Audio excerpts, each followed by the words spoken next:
We got a missing person. Sign me up. Page 366, I'm going, who the fuck is Jacob? I forgot about him. Like, I don't need to spend more time on another app. How many apps do I? I have enough apps.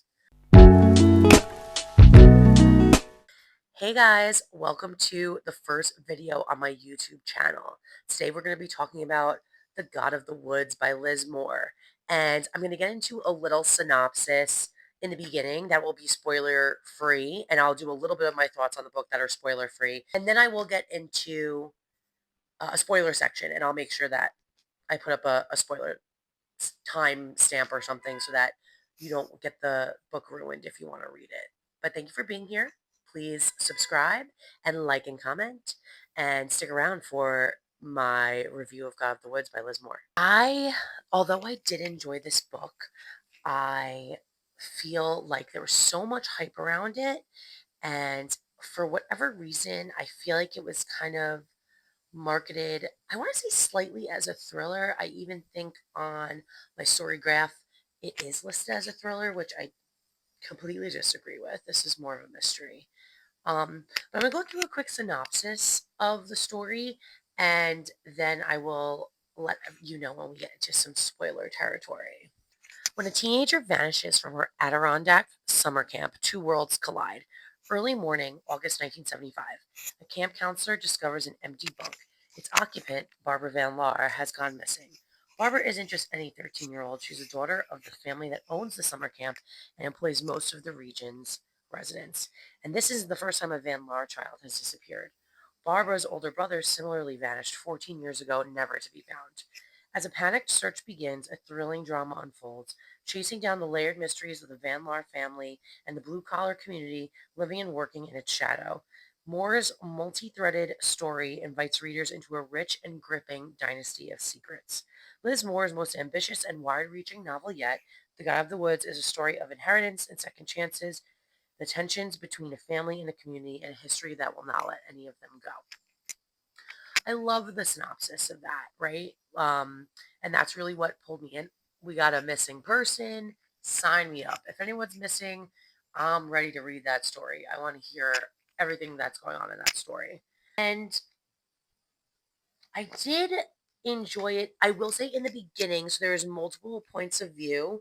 So for me, I just found it, especially in the very beginning, really hard to keep track of all the multiple points of view. It took me a little while to figure out who the characters were. I kind of was flipping back and forth between chapters, being like, who was this person again? Again, not that there's necessarily anything wrong with that. Sometimes I really love a slow burn. Um, but it did take me quite a while. I would say maybe like a third of the way through the book, I was feeling confident enough that like I understood what was going on and I didn't feel like I needed to flip through. I kind of like got the characters in order. I will say I love how many strong female characters there were in the story. So not only Barbara, but the camp counselor, one of the like or not the counselor, one of the camp counselors was in there. Then there was like a fellow bunkmate of Barbara's who also went to the camp. And then there was also not the head counselor, but like one of the people who helped run the camp. And the police officer who was investigating after Barbara went missing also um, was a female. So all of these really strong female characters I really enjoyed. I liked that the story was mainly centered around women, especially in like all these different capacities. You had like a young teenage girl who went to the camp. You had like a little bit of an older teenage, early 20s girl, and you know what she was going through at that point in her life, like slowly getting into adulthood and like how she got wrapped up in the whole story. You know, Barbara, who's the daughter of the family who owns the camp, and like what she's been through, especially in the week of her brother going missing and her not ever really understanding what happened with that. You know, the Van Laar family, rich people behaving badly, which is also another good, a good way for me to get a book, get a good way for me to read a book. I love, you know, reading stories about rich people behaving badly and all the trouble that comes, you know, with uber wealthy and well established and well connected families. I will say the end of the story, the resolution that came out of what happened when the bear, the younger brother, went missing, really kind of fell flat for me. I was kind of like expecting something super crazy, and was what happened a little unexpected, sure, but I don't know if I would call it so super crazy. And I'll get into it when I get into the spoilers, but it did not hit hard for me. I don't know what I wanted, but I wanted a little bit more. I just wanted something more. But that being said, it's a really well written book. I really like the dialogue. One of my pet peeves when I read books, and I've mentioned this on Instagram, is when you have an author that will write a book, or in the book they will write dialogue between characters, and that dialogue just falls completely flat and like feels extremely inauthentic, and doesn't feel like, it feels like someone is writing what someone's saying, and it's not actually what two people would sound like, or the conversation that those two people would have. So in that aspect, again, I love realistic and authentic dialogue between characters. I think that's so important to move a story forward. Like, I have to believe that these people exist and this stuff is actually happening, or like I'm not really as invested in this book, right? Even if it's a fantasy, even if there's magic, even if there's all these other like outer worldly different things, I still need the conversations that are had between characters to be authentic and real in order for me to be invested in the story. This is a real conversation that people would have, regardless of like what kind of extra fanatical things go on. So I do want to get into my notes. So from this point forward, we will have spoilers. I'll put it somewhere on the screen. Spoilers. So from here on out, if you have not read this book and you want to read this book, please do not keep listening, because I am going to talk about spoilers. So I did take some notes while I was reading this book. So I think I started taking notes after page 300, because that's kind of like where it really started getting into it for me. Let's see, how many pages are there in this book? This book is 476 pages long. So it's a little bit on the longer side, but not unmanageable. But like after page 300 is where, oh, it really picked up. Then it really like kind of flew by, got more interesting to me, and I was like, I need to find out what happened. Now at this point we're like flying. And again, I don't mind a slow burn in the beginning, because I did feel like up until that last quarter of the book, third of the book, it was a little slow.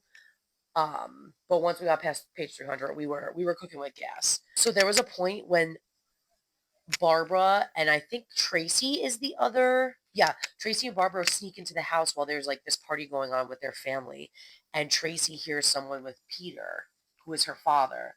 So at first I was like, who's with Peter? Is it one of the camp people? Is it he having a like very scandalous affair with an underage girl? Is it, you know, someone who's the help? Is it someone else who's connected to the story of his son missing? And then, so part of the thing that was resolved that I didn't like, so there was a really heavy emphasis on Bear, who was technically Peter like the fourth, didn't like his grandfather, so he didn't like Peter 2. Peter 2 is the grandfather, Peter 3 is the father, Peter 4 is Bear. Um, so I was waiting for it to be some sort of like, he doesn't like his grandfather because his grandfather was abusive, or maybe there was some SA, or maybe there was something going on that, was really unsavory. I was leaning towards like abusive in the fact that like the grandfather really wanted him to be either like into hunting, into fishing, or into like these certain things that the Van Laar family should have been into, being like a prominent family. And Bear, who was again only, I think he was like 8 or 9 at the time he went missing, wasn't into any of that. So like maybe it would have been some of that, some like old school corporal punishment, and that like wasn't part of the story at all. Actually, I don't even really think as from what I remember, I don't think we even got that answer resolved as to why he didn't like his grandfather. So that was like I'm like, why was that such a sticking point earlier in the story if we didn't get that resolved? That irritated me. Next in my notes, there was all this constant mention that Barbara was going off to see her secret boyfriend. And at the time there was so much back and forth. I thought her secret boyfriend might have been John Paul, who was the guy that Okay, so Louise is like the 20-something-year-old counselor. She's dating John Paul, and John Paul was abusive to her and not very good to her. And there was times that he was missing and there was stuff going on. So I thought that John Paul was maybe like Barbara was maybe trying to sneak off with John Paul. Now the problem with that would have been that at that time Barbara was 14 and John Paul was like 21 or 22 or 23, something like that. Anyway, not good. But I was like, oh, I could see this coming from a mile away. She's sneaking off to see John Paul. John Paul's a creep. He's doing this, he's doing that. That wasn't the case. It turns out Barbara was sneaking off to see TJ, who was the camp counselor who like ran the whole camp because she inherited doing that job from her father because they had all been tied into the Van Lars like previously, and she was going to sneak off with TJ because she had a plan of running away.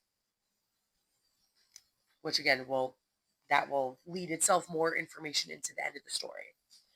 But it turns out that John Paul was with Annabelle, who was one of the other counselors who was like maybe a couple of years younger than Louise. So, and her and Annabelle were supposed to be friends. They were supposed to be like they partied together. Louise had covered for Annabelle when she was hungover when she was supposed to be taking care of the kids at the camp. She was off sneaking around with John Paul.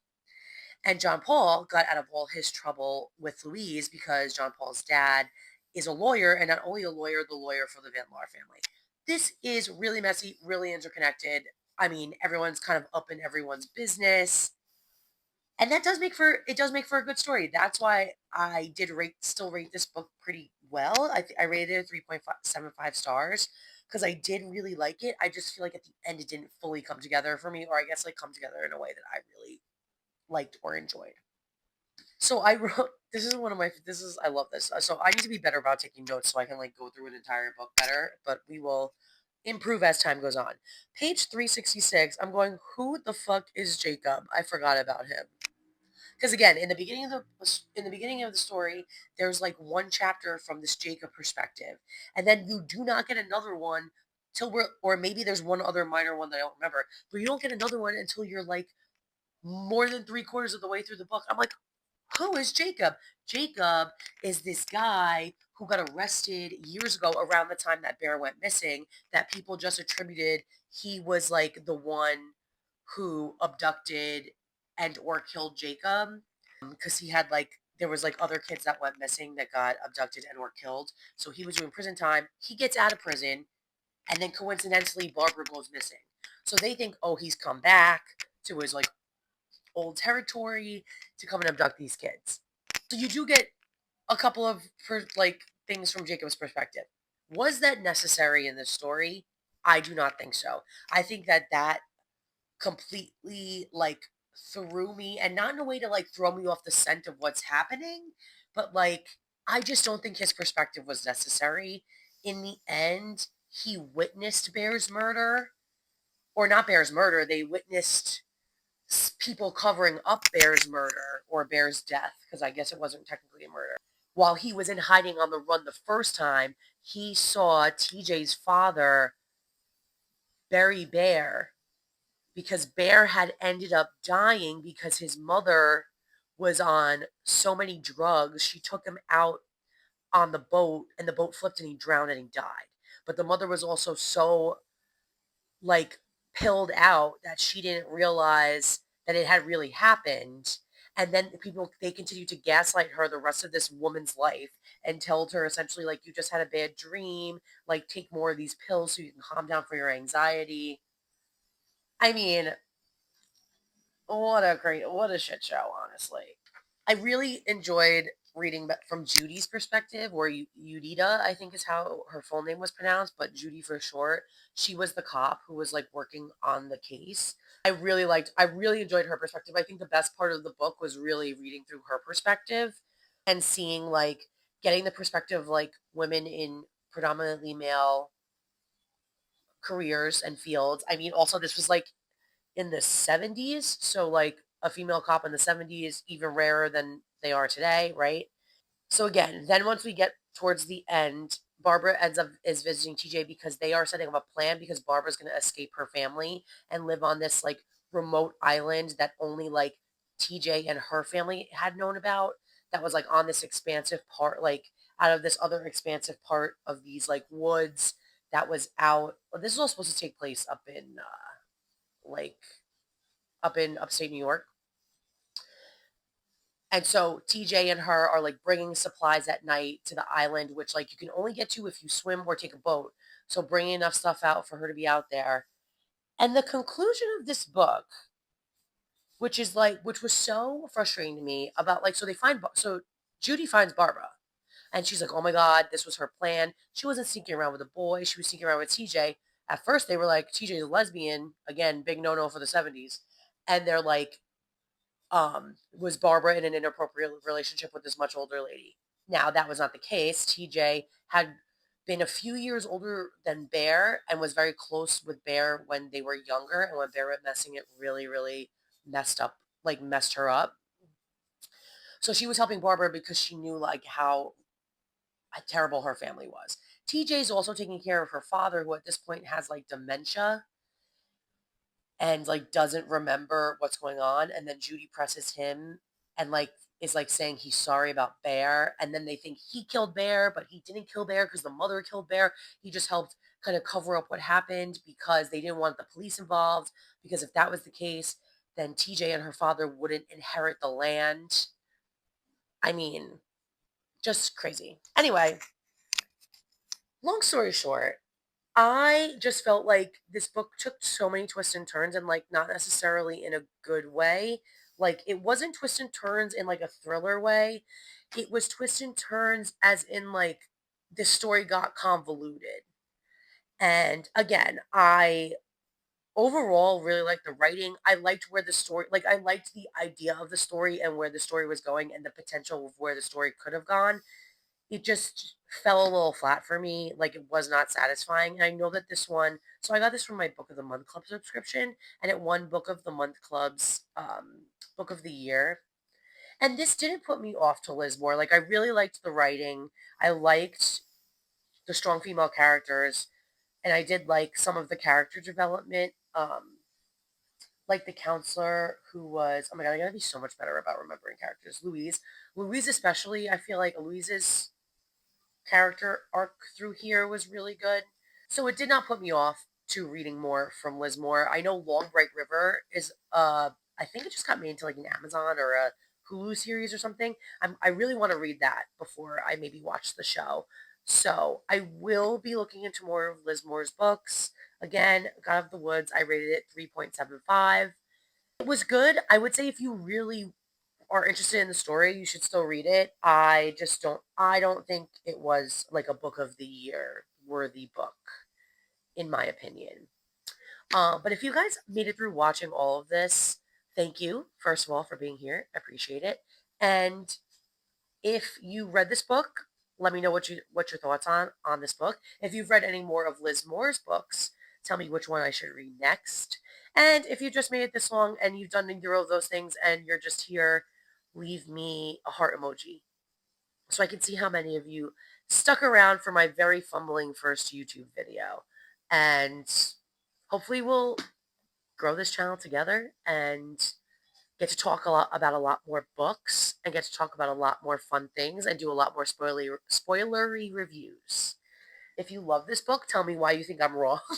I would love to hear a different opinion on and like a different perspective from someone who's loved this book. And yeah, please like and subscribe, leave me a comment, and also follow me on Instagram where I have all my Bookstagram. I might be venturing into TikTok at some point. I know there's like back and forth now. There's like another ban and they're getting 75 days to like extend the ban, whatever. I was never into TikTok. I'm a woman of a certain age in her 30s, so we don't really do TikTok like that. At least, well, a lot of my friends do, but I don't. I never really got into it. I'm like, I don't need to spend more time on another app. How many apps do I? I have enough apps.